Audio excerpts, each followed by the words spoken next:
पिता श्रीमान रूपचंद जी जैन, श्रीमती कमला जैन, दिनेश जैन, रेखा जैन, दिवेश जैन, दिशा जैन गंगवाल परिवार, प्रवासी मुंबई, निवासी ब्यावर।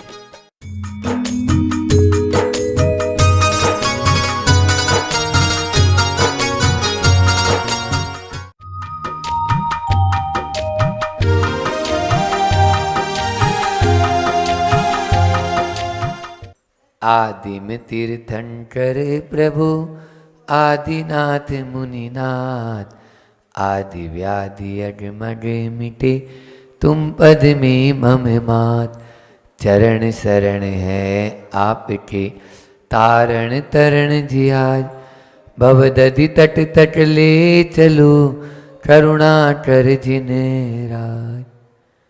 बोलिए 52 गजा के बड़े बाबा आदिम तीर्थंकर आदिनाथ भगवान की परम उपकारी संत श्रोमणी आचार्य गुरुवर विद्यासागर जी महामुनि राज की, पूज्य मुनि श्री 108 दुर्लभ सागर जी महाराज की।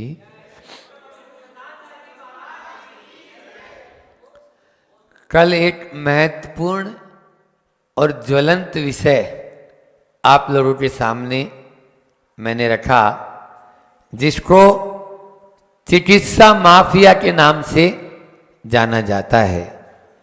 चिकित्सा माफिया मतलब है चिकित्सा में जो घालमेल आ गया ना, चिकित्सा करना किसकी है और हो किसकी रही है। आचार्यों ने, हमारे गुरु जी ने हाइकू दिया। कल मैंने कहा भी था कि रोगी की नहीं, रोग की चिकित्सा हो, अन्यथा भोगो। इस 17 अक्षर में आचार्य श्री जी ने बहुत राज की बात कही और उसका अर्थ भी आपको बताया। आयुर्वेद के शास्त्रों में और जैन आगम में एक शब्द आता है जो चिकित्सा माफिया के लिए ही है, और उसका नाम है प्रज्ञा अपराध। बोलो तो, प्रज्ञा अपराध। प्रज्ञा अपराध महाअपराध। चाहे चिकित्सक और रोगी हो, चाहे शिक्षक और शिष्य हो, चाहे माता पिता और पुत्र पुत्री हो, आज हर व्यक्ति इस प्रज्ञा अपराध के चंगुल में फंस रहा है। वो उसको बुद्धि तो मिली है, लेकिन उस बुद्धि को सही दिशा में काम न लेकर वो खुरापाती तिड़म बोलते हैं इसको, मारवाड़ में तिड़म। वो तिड़म लगाना चाहता है कि कैसे मुझे इसमें से ज्यादा फायदा हो जाए। वो फायदा भी काय का, केवल मात्र अर्थ का, बाकी सब नुकसान होने। धर्म का नुकसान होना है, स्वास्थ्य का नुकसान होना है, आपके जो है समाज का नुकसान होना है, राष्ट्र का भी उसमें हित नहीं है। लेकिन बस ये रोकड़ा, इसके पीछे आदमी हर कार्य करने के लिए एक तरह से मतलब वो लालायित हो जाता है। मजबूर नहीं बोलूंगा, वो उसके पीछे ही लगा ही रहता है दिन रात, जैसे तैसे कैसे भी बस पैसे आ जाएं। इस प्रकार से हमने यह आहार विज्ञान की स्वास्थ्य सप्ताह प्रवचन माला में आहार विज्ञान के बारे में समझा कि किस प्रकार से आज आपको हम, आपकी भोजनशाला होती है ना, जिसको आप लोग आजकल इंग्लिश में किचन बोलने लगे, क्योंकि वहाँ किच किच ज़्यादा होती है। जहाँ किच किच होए वो किचन, ऐसे उस किचन में लेके चलें, लेकिन मैं उसको रसोई घर बोलूँगा। और वो रसोई घर नहीं है, वो आपका चिकित्सालय है। कल मैंने कहा था रसोई घर नहीं, चिकित्सालय है। और वही नहीं, अग्नि देवता का वास है। उसमें जो आपको मिल रहा है वो प्रसाद मिल रहा है, प्रसाद मिल रहा है। ऐसे उस अग्नि देवता के वास और रसोई घर में कैसा होना चाहिए हमारा रसोई घर। आदमी टॉयलेट तो बहुत साफ रखता है, कई जगह देखो आप, उसका जो बाथरूम घर है उसमें तो बिल्कुल टाइल्स वगैरह, चिकन और लाइटें और बिल्कुल हेल सब चीजें ऐसी चिकन रहता है कि चकाचक जिसको बोलते हैं, और लोग उसमें कई बार बैठना भी पसंद करते हैं कि हाँ थोड़ी देर यहीं बैठे रहो।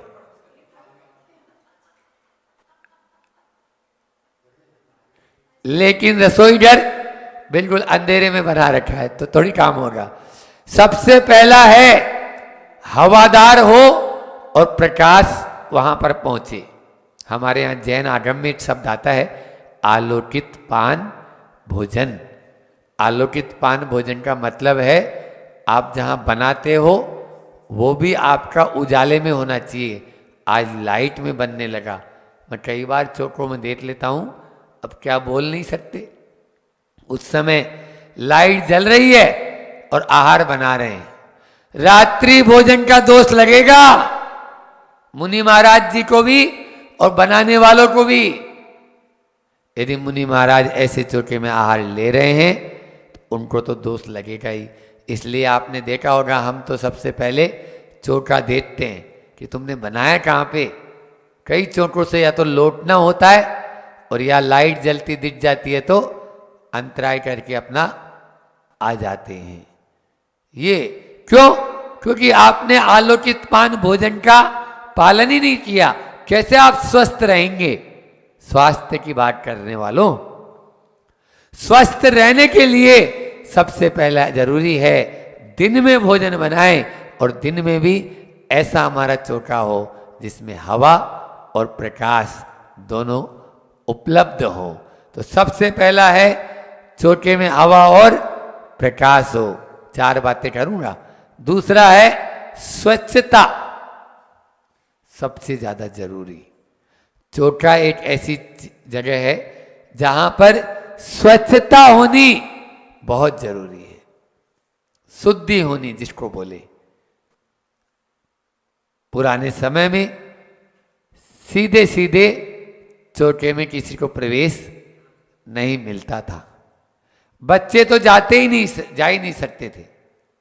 महिलाएं, पुरुष भी नहीं घुसते थे। ये और बता दें, केवल महिलाएं भी वो महिलाएं जो शुद्ध वस्त्र पहनी हुई हैं। अभी कोरोना ने सिखा दिया था आप लोगों को कि बाहर जाके आए हो तो कपड़े बदल। कौन कौन से भिटकिया आया है, कौन कौन से छिड़किया आया है, कपड़े बदलो तब अंदर घुसो। ये बिल्कुल सही था क्योंकि आपको इन्फेक्शन फैल जाएगा, है ना। इन्फेक्शन होता है ना।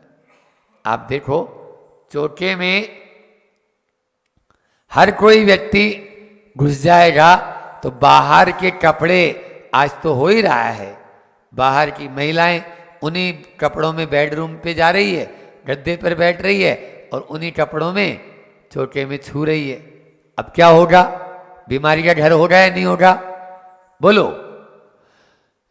एक उदाहरण सुना के अपनी बात को, स्वच्छता का कितना प्रभाव पड़ता है कि एक डॉक्टर दंपति थे और वो डॉक्टर दंपति के जो महिला थी उस महिला को वोमिटिंग होना शुरू हुआ। मनीष जी सुन रहे हो? जो भी खाएं उल्टी हो जाए, जो भी खाएं। सारे डॉक्टरों को दिखा लिया, खुद डॉक्टर था, बड़े बड़े डॉक्टरों को दिखा लिया। देश में ही नहीं विदेश में भी जांचें हो गई, कुछ भी नहीं है, कोई भी चीज पकड़ में नहीं आई। बेंगलोर के डॉक्टर दंपति, ये भी स्थान भी बता दिया मैंने, हकीकत बता रहा हूं। जब गुरु चरणों में आए तो उन लोगों ने से पूछा तो बताया कि उल्टी होती है, जो भी खाते हैं कुछ भी अंदर में ग्रहण नहीं हो पा रहा है और कैसे करें। तो बोले आपके यहाँ शुद्धि अशुद्धि का विवेक करते हैं? बोले वो क्या की शुद्धि अशुद्धि? बोले 3 दिन महिलाएं जो अशुद्ध में हो जाती है तो उसमें चौके में जाते हैं। बोले हाँ, इसमें क्या है, ये तो एक नेचुरलिटी है। जैन डॉक्टर दंपति वो बोल रहे हैं ये तो स्वाभाविक है, प्रकृति है। प्रकृति के माध्यम से ये ऋतु जब आता है तो उस समय ऐसा होता है महावारी। बोलो। तब उनको समझाया आपका घर अशुद्ध है और आप जो खाएंगे वो बाहर होगा। घर भर के जितने बर्तन भांडे बासन जो भी हैं सबको बाहर निकाल के सारे डबला डबली सब दाल वाल जितने सूखे आइटम गीले आइटम सब पूरा रसोई घर खाली करो, उसकी पुताई अच्छे से रंग रोगन आदि करके और फिर आप वापस से शुद्ध अवस्था में सब सामान को रखो और फिर उसके बाद में बताना कि क्या होता है। आप लोग यदि यकीन नहीं मानोगे, उस घर में जिसमें वो महिला कुछ भी खा नहीं पा रही थी, बस वही शुद्धि का पालन किया, पुनः पूजा की चूल्हा देवता की, और उस चूल्हे को थोड़ा सा वहाँ पर भोग लगाया और अपना अग्नि के माध्यम से फिर से जो अग्नि प्रज्वलित हुई, जठराग्नि भी आपकी प्रज्वलित हो गई और उसको जो भी खाए वो सब हजम होने लगा, हजम होने लगा। क्यों? क्योंकि वहाँ रसोई घर में अशुद्धि हो चुकी थी। और जो आजकल की विज्ञान है वो इसको मानती नहीं है, लेकिन मानना पड़ता है। जब प्रकृति उल्टी हो जाती है ना, तब अपना आप ही उसको सुलटी बात समझ में आने लगती है। तो यहाँ पर स्वच्छता का सबसे पहले ध्यान दें। आप लोग चौके की स्वच्छता आज बची नहीं है।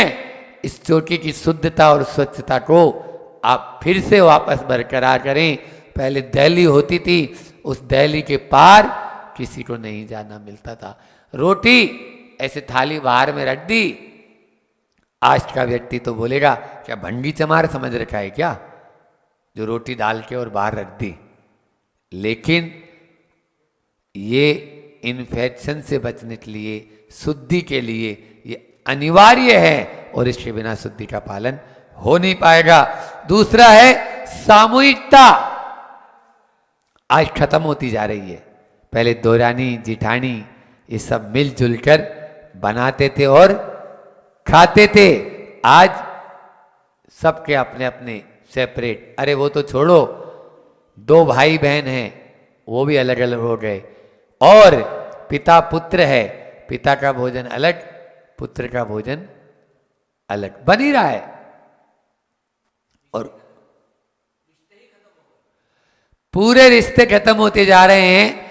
सामूहिकता जहां होती है वहां भोजन में मिठास होता है, और जहां पर सामूहिकता यानी एक दूसरे के दिलों में दूरियां होती है वहां भोजन में भी खटास आना शुरू हो जाता है। आप देखिए, थोड़ा सी कोई बात मन मुटाव हो गया, बस हम अलग रसोई करेंगे। ये नहीं, आज भी राजस्थान के आप कुछ गांवों में जाओ, 50-50 लोग एक चूल्हे में भोजन कर रहे हैं। अजमेर में एक परिवार, वहां पर 50 से भी ज्यादा मेंबर हो चुके हैं और एक चूल्हे पे भोजन बनाते हैं। बड़नगर में टोनिया परिवार बोल रहे हैं आज 135 लोगों का। आज यदि मान लीजिए किसी के घर लड़की देखने जाओ और लड़का वाला है, तो पहले वो लड़की वाला यही पूछता है घर में कितने मेंबर हैं। सबसे पहले यही पूछता है घर में कितने मेंबर हैं। कोई बोल दे कि हम 10 लोग साथ में रहते हैं, बोले बाहर निकलो, क्या मेरी बेटी कोई रसोईया है क्या जो 10 लोगों का भोजन बनाएगी। वो पहले माँ ही 10 बेटे पैदा करती थी। 10 बेटा बेटी एक माँ के होते थे। आज मानसिकता तो देखो आप। लो यहीं बैठी है, बोलो 12 पूरे 1 दर्जन क्या है। ये एक भारतीय परंपरा थी जिसमें रिश्ते और नातों को बहुत महत्व दिया जाता था और प्राकृतिक रूप से संयम का पालन करते थे। आज ऑपरेशन करा लेते हैं, अन्य अन्य और यानी जो है ना परिवार नियोजन के साधनों का उपयोग करते हैं और उसके माध्यम से कितना पाप कमा रहे हैं। संयम तो रखेंगे ही नहीं। बिना ब्रेक की गाड़ी, कल बोला था, बिना लगाम का घोड़ा और बिना अंकुश का हाथी चला रहा आदमी, चला ही रहा है। ये संयम ये थे ही नहीं। पहले तो यही था संतान जितना होना होगा ना। आप क्यों उसमें बाधा बन रहे हो? आपने क्यों उसको रोक दिया?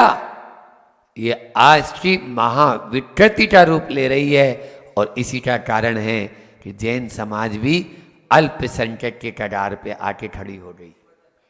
बोलो, कहां 45 लाख जैनी थे अकबर के जमाने में, और आज 4.5 करोड़ जैनी थे अकबर के जमाने में। आज लाखों में भी नहीं बचे, लाखों में भी नहीं बचे। ये सोचने की स्थिति है। पहला स्वच्छता होना चाहिए भोजनशाला में, दूसरा सामूहिकता होनी चाहिए, और तीसरा मैंने हवादार और प्रकाशदार भोजनशाला हो, और चौथा है सादा, सात्विक और संतुलित भोजन होना चाहिए। भोजनशाला उसी को ही कहेंगे जिसमें सादा भोजन हो, सात्विक भोजन हो और शाकाहार का प्रयोग हो। जिस भोजनशाला में मांसाहार यदि रखा हो या फास्ट फूड, डब्बा बंद चिल्ली सॉस, टोमेटो केचप, इनकी बोतलें रखी हो, तो क्या वो भोजनशाला कहलाएगी? बोलो, क्या वो भोजनशाला है? मैं आपसे पूछना चाहता हूं, बोलो ना। नहीं है। टमाटर रखा है तो भोजनशाला है, और टमाटर का वो एक बोतल रख दी लाके। अब कब बनाई? कौन ने बनाई? भंगी, चमार, ढोम, मेहतर, उसमें नाक भी डाल रखी है, तो आपको क्या मालूम है? आप तो आहा क्या जायका आ रहा है। बोलो, कहां से ये? आप इसको समझो तो पढ़े लिखे लोग हो आप सब। यहां पर जितने भी बच्चे बैठे हैं, ऐसा तो नहीं है कि कोई अंगूठा छाप है। आपसे अच्छा तो वो गंवार अच्छा था जो खेत में काम करता था और आके पूरे पांव और हाथ अच्छे से धोता था और शुद्ध भोजन करता था। दाल, रोटी, भात, छाछ, ये हमारा भोजन था ना। इस भोजन को अपन भूल चुके। दूसरी बात, डिब्बे हमेशा बंद रखें। प्लास्टिक के डिब्बे नहीं रखें, चांदी के, सोने के डिब्बे रखें। यदि नहीं पैसा है, तांबे के डब्बे रख लेना, लेकिन प्लास्टिक के डब्बे, सूखा आइटम भी रखा है, कैंसर का प्रबल कारण है। अरे आपको कैंसर हो जाएगा, आप तो अस्पताल में चले जाएंगे। महाराज को कैंसर होएगा तो महाराज कहां जाएंगे? सोचो, विचार करो। आप प्लास्टिक के डब्बे में दाल रखे हैं, प्लास्टिक के डब्बे में आटा रखे हैं, प्लास्टिक के डब्बे में आपने रॉ मटेरियल रखा हुआ है, और उसका आप तो पढ़े लिखे हैं, स्वयं देख लो कि प्लास्टिक कैंसर का कारण है या नहीं है। मेरी बात पे विश्वास मत करो, मैं झूठ बोलता हूं। लेकिन आप लोग कॉलेज में पढ़े हुए हो, आप विद्यालय में पढ़े हुए हो, और नहीं पढ़े हो तो मोबाइल तो रखते हो जेब में। किस लिए? वो उस मोबाइल में देखो। ये कैंसर का प्रबल कारण है, और आज 2025 तक आते आते 3 आदमी में से 1 को कैंसर होगा। ये विज्ञान बोल रही है, साधु नहीं। साधु तो ये चाहता है 1 को भी कैंसर ना हो। इसलिए ऐसा मुझे बोलना पड़ रहा है और प्रवचन भी करना पड़ रहा है कि भाई अपन बच जाएं। लेकिन विज्ञान ने आज के 5 साल पहले 2017 में ये घोषणा कर दी थी, जब हम लोग भोपाल में थे। उस समय पेपर में आया था, कटिंग रखी हुई है मेरे पास में, अंदर देखना चाहो तो, कि 3 में से 1 को होगा कैंसर 2025 तक। क्या हालत हो रही है? सुधर जाओ, सुधरना चाहो तो, अन्यथा हम तो अपना समाधि के लिए तैयार रहते ही हैं हमेशा ही। जो भी होगा हम लोग डरते नहीं कि कैंसर हो जाएगा तो क्या करेंगे, कुछ नहीं करेंगे। घर छोड़ा है तो किसके लिए छोड़ा है? कुछ भी बीमारी हो अस्पताल में नहीं जाना है, वो तो नरक का द्वार है। इसलिए I am ready for every time, every time, इसलिए तैयार रहो।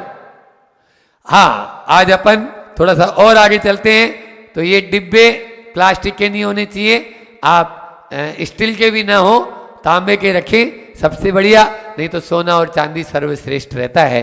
आप चांदी के और सोने के डब्बे बनाएं। आपके पास पैसा खूब है अस्पताल में देने के लिए, आपके पास पैसा खूब है अस्पतालों में देने के लिए। जब डॉक्टर आपको 1 लाख रुपए 2 लाख रुपए का बिल बना के दे देता है, तुरंत जाके जमा करा देते हो, आराम से 1 लाख 2 लाख में आपके चांदी के बर्तन बन जाएंगे, चांदी के डब्बे बन जाएंगे आराम से। सोचने की जरूरत नहीं है, मत सोचो, समझ में आ रहा है? लेकिन बस वो पैसा हम अपने घर में ही देंगे, और जिस दिन बेचोगे,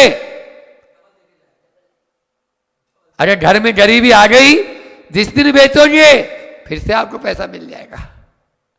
प्लास्टिक वाला तो प्लास्टिक भी नहीं खरीदेगा। वो भोपाल के अंदर कूड़ा करकट का जो पहाड़ बन गया एक अपने भानपुर में, जितना बड़ा एक क्षेत्र है 52 गजा, उससे भी ज्यादा दूरी में और कम से कम 50 तल्ला ऊपर ट्रक जाते हैं उस कूड़ा के ऊपर। काय का ढेर है? प्लास्टिक का। आग भी नहीं लगा सकते, नहीं तो वो जहरीली गैस पूरे भोपाल को बीमार कर देगी। पहले एक कांड हुआ है, दूसरा कांड और हो जाएगा, भोपाल गैस कांड। चलो तो आगे चलते हैं। एक थेरेपी आज आपको लेके चलता हूं, किचन थेरेपी, है ना? बहुत सारी थेरेपी आप लोग जानते हो, है ना? यहां पर लेकिन मैं किचन थेरेपी नाम ने देखे उसको भोजनशाला थेरेपी बोलो ना, या आहार विज्ञान। सबसे बड़ा विज्ञान, सबसे बड़ा ज्ञान आहार विज्ञान। आपकी मसालदानी में है सारी बीमारियों से लड़ने की शक्ति। अब रसोई घर में भी मसालदानी में आ जाओ। मसालदानी में क्या होता है? जीरा होता है, सौंफ होती है, सौंठ होती है, धनिया होता है, काली मिर्च होती है, लौंग होती है, होती है, और दालचीनी होती है, हल्दी होती है, मेथी होती है, बोलो ना, तेज पत्ता होता है, अजवाइन होती है, हींग होता है, बोलो। हाँ, और मिर्ची भी होती है। अब लास्ट में धीरे से बोल देते हैं उसको, लेकिन आप लोग खाली मिर्ची खाते हो, बाकी कुछ नहीं। समझ में आया? तो ये जितनी भी चीजें अभी मैंने नाम गिनाया, ये सब आयुर्वेद के अनुसार पूर्णतः औषधि है। चोट लग जाए हल्दी भर दो, बीटाडीन लगाने की जरूरत नहीं है। बीटाडीन कुछ नहीं, हल्दी है। लेकिन वो 50 रुपए की क्रीम आपको पसंद आती है, और ये 1 पैसे 2 पैसे की हल्दी आपको पसंद नहीं आती। अंतर इतना ही है। वो बीटाडीन की ट्यूब 50 रुपए की तुरंत ले आओगे आप जाके खरीद के, और यदि 5 पैसे या 1 रुपए की हल्दी लगाएंगे तो अरे ये क्या है, हल्दी लगा दी। लेकिन ये नहीं मालूम इसी हल्दी से वो बनी हुई थी, और सड़ा के बनाई थी। उसको गला के सड़ा के उसको कैसी बनाई, कितनी जीवोत्पत्ति हुई, तब वो बीटाडीन बनी। लेकिन आपने वो उपयोग में नहीं ली। और जो घी, 4 चीज अपने घर में हमेशा रखना, याद रखो। सबसे पहला है फिटकरी, लिख लो, यदि पेन कॉपी हो तो फिटकरी, ठीक है। फिर दूसरा है मुलेठी, मुलेठी बताऊंगा। और तीसरा है अमृत धारा, अमृत धारा। और चौथा है गाय का शुद्ध घर में बनाया हुआ देसी घी। मैं रामदेव बाबा का नाम नहीं बोलूंगा, मैं अमूल स्प्रे का नाम नहीं बोलूंगा, मैं किसी ट्रे प्रे का नाम नहीं बोलूंगा। समझ में आया? घर में देसी गाय का शुद्ध देसी घी, नहीं तो जर्सी गाय का बना लोगे तो और वो कैंसर का कारण हो गया। गुजरात से बैठे हुए लोग हैं यहाँ पे, ईडर वाले भैया लोग। गुजरात सरकार ने जर्सी गाय के ऊपर बैन लगाया था, कभी याद हो तो, और आज भी बैन है गुजरात में। जर्सी गाय का दूध कैंसर का प्रबल कारण है, दूध और कैंसर का कारण, क्योंकि वो गाय है ही नहीं ना, वो सुअर की औलाद है। सुअर के द्वारा क्रॉस करके और आपको गाय का रूप बना के दे दिया, और खूब 50 लीटर 100 लीटर दूध निकाल लो, हाओ निकाल लो, पियो। हमारी गैया अच्छी है जो 1 लीटर दूध देती है उस 100 लीटर की बजाय, जो कम से कम देसी दूध कहलाता है, देसी गाय का कहलाता है। इसलिए ये कभी भी आप जो हॉरेस्टन और ये आपके जो जर्सी कभी भी प्रयोग नहीं करना। ये A1 दूध कहलाता है। A1 दूध लेने योग्य नहीं, A2 दूध लेने योग्य होता है। A2 दूध हमारे लिए अपने लिए उपयोगी है, गुणकारी है। तो ये चीजें, ये भी आपको सब मिल जाएगा मोबाइल पे। कल हमने एक पुस्तक जो भिजवाई थी, उस पुस्तक में स्वदेशी चिकित्सा जो राजीव दीक्षित जी चले गए, और राजीव दीक्षित की उस पुस्तक में पूरा दिया हुआ है कि किस प्रकार की गाय का दूध लेना है, कैसे लेना है। तो इन 4 चीजों को, फिक्टरी सबसे बड़ा एंटीसेप्टिक, सबसे बड़ा कोरोना का भूत उतारने वाला, सर्दी जुकाम खांसी सब में काम आने वाली फिटकरी, बुखार में काम आने वाली फिटकरी। आप मुलेठी, खांसी हो जाए मुलेठी, सब में थोड़ा सा आप मुलेठी की फांकी लें, आप देखो कैसे है, नहीं आपका है नहीं जो है बढ़िया रहता है। तो मुलेठी, फिटकरी, देसी गाय का घी घर में बनाया हुआ, और एक क्या बताया था, अमृत धारा। ये 4 चीज अपने रसोई घर में हमेशा रखो। अपनी प्राथमिक फर्स्ट एड बॉक्स इसी को बोलते हैं, हर चीज में काम आएगा। आपको बताएं एक और, अभी जो कैंसर जो मैंने बोला था, कैंसर का आज कल मैंने बताया था, कौन कौन सी चीज बताई थी कल? एक मेथी, एक बबूल की फली, पातला, और एक चीज और बताई थी। 3 चीजों के बारे में बताया था, और आज भी 3 के बारे में आज लेते हैं अपन। हाँ, बाजरा, बाजरा के बारे में बताया था, बाजरा, मेथी और बबूल की फली। आज है अपना कैंसर का जो सबसे बढ़िया तरीका घर में। एक कैर, आपने नाम सुना होगा, कैर आता है, कैर, जैसे ये आपका बैर आता है ना, ऐसे कैर भी आता है, ठीक है, छोटा होता है। वो कैंसर का दुश्मन है। कैंसर को यदि दूर भगाना चाहते हो या अपने पास में बुलाना नहीं चाहते हो, तो प्रतिदिन कैर, थोड़े से कैर रात में भिगो दो। कड़वे होते हैं लेकिन डरना नहीं, जब पारना करनी होती है ना, तो उसी से कराई जाती है। उनको रात में भिगो दो, सवेरे उसका पानी पी लो, और जो बचे हैं कैर उसको थोड़ा सा फ्राई करो, और उसकी लौंजी या सब्जी बनाओ। अच्छा, उसमें थोड़ा सा खारक छिवारा थोड़ा सा बना के डाल दो, और अच्छा उसको बना के आप खाओ। कितना सुंदर, कितना अच्छा लगेगा, कैंसर आपका खत्म हो जाएगा। दूसरा, अस्थमा।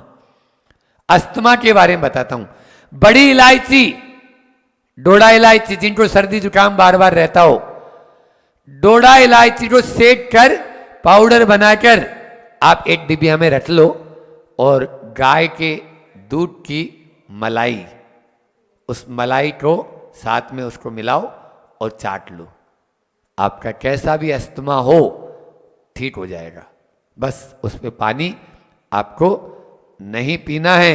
और तीसरा एक और बता देते हैं कि अजीर्ण, जब आपको कब्ज हो जाए, अजीर्ण हो जाए, अपच हो जाए, तो कुछ नहीं करना है, बस गर्म पानी पीना है।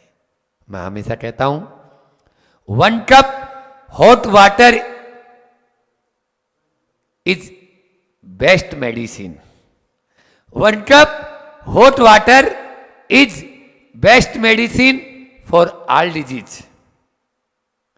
सारी बीमारियों के लिए बस 1 ग्लास या 1 कप पानी तेज उबला हुआ, और जैसे चाय पीते हो ना वैसे सिप करके, यदि बुखार आ रहा हो तो आप केवल 1 ग्लास पानी पी के देख लेना, हमारी बात पे यदि विश्वास करके, और सो जाना बस उसको पी के। थोड़ी सी देर में पसीना आएगा, आपका बुखार का टेम्परेचर डाउन। बोलो, लेकिन महाराज जी बुखार में तो हम फ्रिज का पानी पीते हैं। पियो, कोई दिक्कत नहीं है। आप लोग बिना निमंत्रण के ऊपर जाना के लिए तैयार हैं तो हमारी तरफ से कोई बात ही नहीं है ऐसा। तो यहां पर हमको 1 कप पानी आपकी सारी बीमारियों का इलाज, लेकिन गर्म और तेज उबला, और धीरे धीरे फूंक मार मार के पिए। और एक बात और, rest is the best healer. लिख लो, rest is the best healer. आराम सबसे बड़ा है। घोड़ा थक जाए तो उसको चाबुक मार कर चलाने की कोशिश मत करें। चाबुक मार कर चलाना मतलब है पेन किलर खा के फिर से काम में लग जाना। पेन किलर खुद बोल रहा है कि दर्द को आपके मस्तिष्क तक नहीं जाने दे रहा, बस उसको बीच में मार दिया उसने। बाकी वह अभी फिर से और तेजी से उठेगा और आपके लिए हानिकारक बन जाएगा। इतना ही रखते हैं। इस प्रकार से रसोई घर में जो हमने आपको चीज़ें बताई, जो आपके मसालदानी में, उनके माध्यम से बहुत सारी आयुर्वेदिक औषधियाँ अलग अलग, आप लोगों चाहे पाचक चूर्ण बनाना हो, चाहे कोई सा भी, ये सब में काम आता है। चाहे वो सौंठ हो, चाहे सौंफ हो, चाहे हल्दी हो, इन चीज़ों के माध्यम से हम अपने स्वास्थ्य को बहुत अच्छे से अच्छा रख सकते हैं। एक जो है हाइकू सुना के अपनी वाणी को विराम करता हूँ। आचार्य श्री जी का हाइकू है, कड़वी दवा 5 अक्षर हैं। कड़वी दवा उसे अच्छी लगती जिसे आरोग्य पाना। कड़वी दवा उसे अच्छी लगती जिसे आरोग्य पाना। जो स्वस्थ होना चाहता है उसके लिए वह कड़वी दवा भी बहुत अच्छी काम करती है, और दवा कड़वी ही काम करेगी। आप देख लीजिए, कुनेन होती है ना, कुनेन की छाल, वो कितनी कड़वी होती है। बिल्कुल, कुनेन जो पेड़ होता है तो उसकी छाल जो होती है वो कड़वी होती है, लेकिन वो बुखार को उठाएगी। और एक आता है आप चिरायता, हाँ, 10 बार खाया रायता, अब खा ले चिरायता। 10 बार खाया था तूने रायता, अब खा ले चिरायता, तभी तेरा स्वास्थ्य ठीक होगा। अन्यथा मीठा मीठा खा खा के तो डायबिटीज के कई पेशेंट हो चुके हैं। तेरा नंबर भी उसी में आने वाला है, न आए इसके लिए कभी कभी मेथी, चिरायता, कैर, ये कड़वी चीजें भी खाना शुरू करो। बहुत अच्छा प्रश्न इन्होंने पूछा कि भाई खातों की जो पूजा करने लगे हैं, क्या वो उचित है क्या? कुछ जगह, कुछ गाँव में कांटे बाट तराजू ये होते हैं ना अपना, आजकल तो इलेक्ट्रिक आ गया, पहले हमारे ज़माने में तो वो चलता था टाटड़िया वाला, तो हाँ, तो बाट वाला, तो वो, तो क्या इनके पूजा उचित है क्या? देखो बात ऐसी है कि हमारे यहाँ एक शब्द आता है शुभ लाभ। लाभ शुभ तो नहीं लिखते, आपका उत्तर इसी में आ जाएगा। एक तरफ लिखते हो पहले शुभ और दूसरी तरफ लाभ। बिना लाभ के भला नहीं होगा, लाभ का उल्टा ही तो भला होता है ना। लाभ है भला, आचार्य श्री जी मूठ माटी में कहते हैं।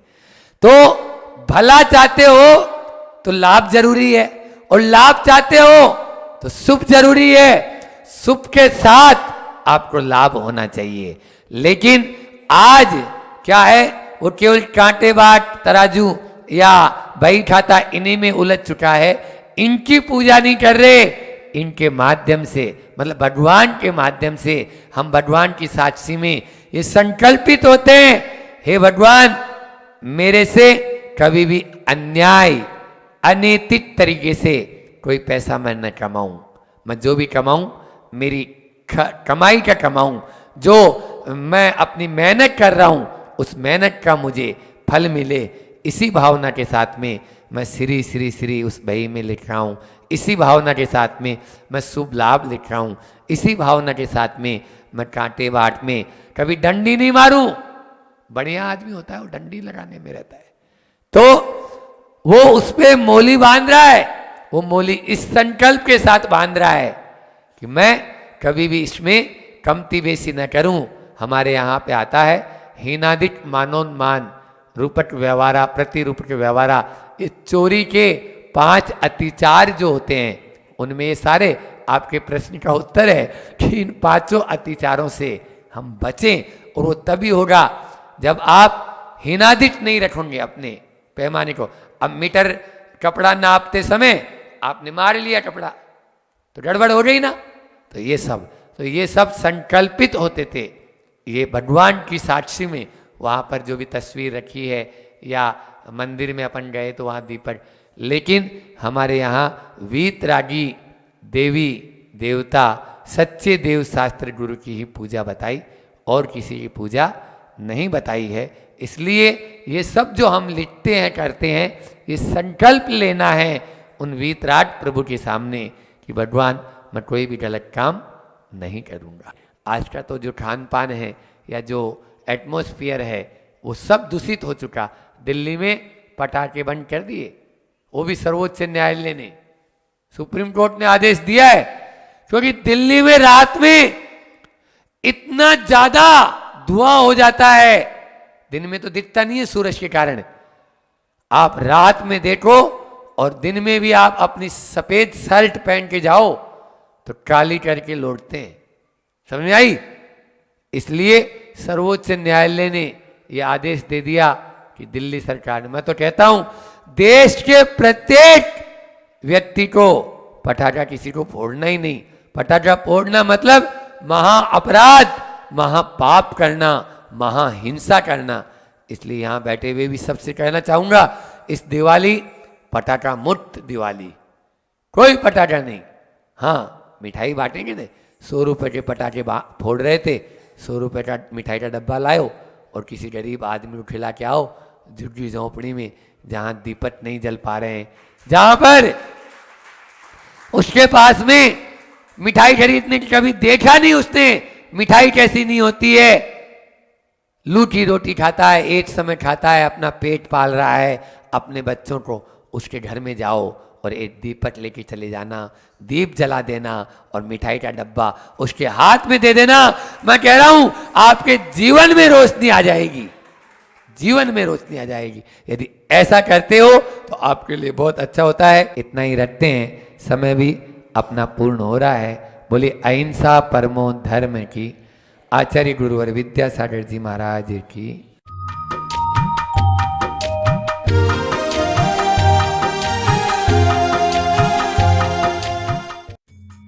इस कार्यक्रम के पुण्यार्जक थे माता पिता श्रीमान रूपचंद जी जैन, श्रीमती कमला जैन, दिनेश जैन, रेखा जैन, दिवेश जैन, दिशा जैन गंगवाल परिवार, प्रवासी मुंबई, निवासी ब्यावर।